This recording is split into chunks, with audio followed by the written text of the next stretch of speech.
New study out by the University of Massachusetts. It's actually Robert Poland and Heidi Garrett Peltier of the Political Economy Research Institute that did the study at the University of Massachusetts. And they looked at something very interesting. The issue is, do domestic spending programs create jobs? So the Republicans, for example, say if you spend money on anything, no way, it doesn't create any jobs. Now, it's just irrational. That doesn't make any sense.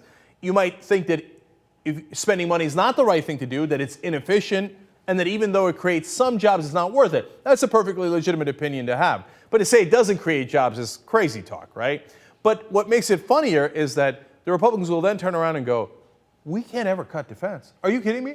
Defense creates jobs.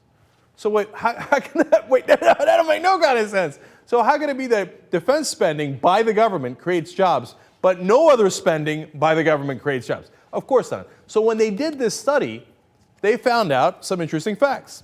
It turns out military spending, of course, does create jobs, but the lowest amount of jobs on any given spending by the federal government. So for example, military spending for every $1 billion spent creates 11,200 jobs.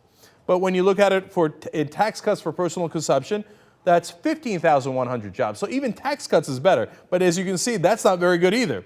If you go for clean energy spending, that's 16,800 jobs. That's better. Healthcare spending, 17,200, significantly better than spending on the military.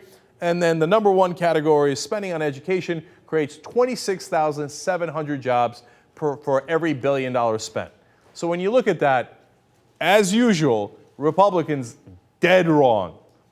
Other kind of spending does create jobs. In fact, it creates jobs at basically 2.5 the amount of times that the defense spending creates jobs.